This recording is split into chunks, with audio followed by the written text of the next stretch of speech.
আসসালামু আলাইকুম ওয়া রাহমাতুল্লাহ। আলহামদুলিল্লাহ, আমার ভাগিনা সূরা নাবার প্রথম পৃষ্ঠা তেলাওয়াত নিয়ে আসলাম। অবশ্যই মনোযোগ সহকারে শ্রবণ করবেন ইনশাআল্লাহ। ভাগিনা, তোমার মধুর কণ্ঠে মধুর কোরআন তেলাওয়াত শোনাও ইনশাআল্লাহ। আসসালামু আলাইকুম ওয়া রাহমাতুল্লাহি ওয়া বারাকাতুহু। أعوذ بالله من الشيطان الرجيم. بسم الله الرحمن الرحيم. عما يتساءلون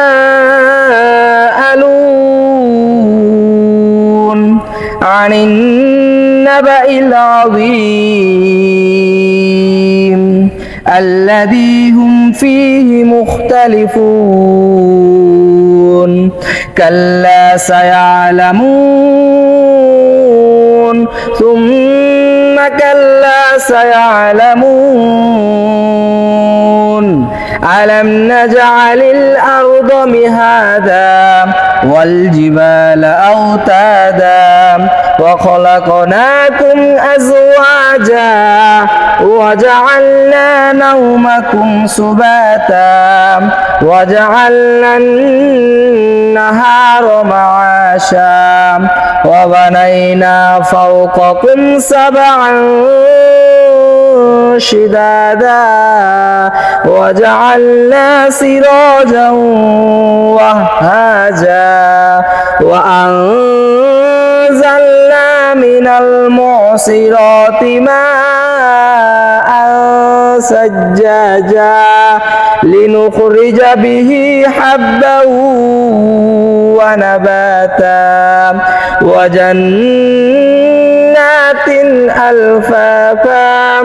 إن يوم الفصل كان ميقاتا يوم ينفخ في الصور فتأتون أفواجا وفتحت السماء فكانت أبوابا وسيرت الجبال فكانت سرابا.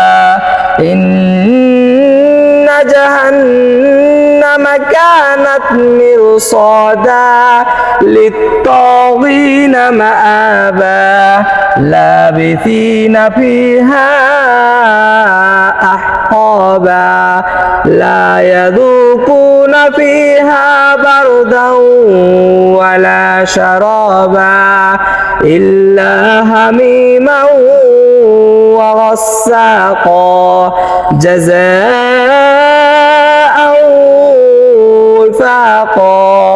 إنهم كانوا لا يرجون حسابا. صدق الله العظيم. মাশাআল্লাহ মাশাআল্লাহ। কোরআন তেলাওয়াতটি কেমন হয়েছে আশা করি কমেন্ট বক্সে বলে যাবেন। এবং আমাদের এই কোরআন তেলাওয়াত প্রতিনিয়ত এই মাহে রমজানের 30টি রোজায় 30টি কোরআন তেলাওয়াত পাবেন। এবং কি আপনারা সবসময় আমাদের পাশে থাকবেন, আমরা যেন কোরআন নিয়ে কিছু আলোচনা আপনাদের সামনে রাখতে পারি। অবশ্যই আপনারা আমাদের এই পেজটিকে ফলো করে যাবেন। সকলে ভালো থাকবেন, সুস্থ থাকবেন। সকলকে দিয়ে গেলাম মাহে রমজানের শুভেচ্ছা। আসসালামু আলাইকুম ওয়া রাহমাতুল্লাহি ওয়া বারাকাতুহু।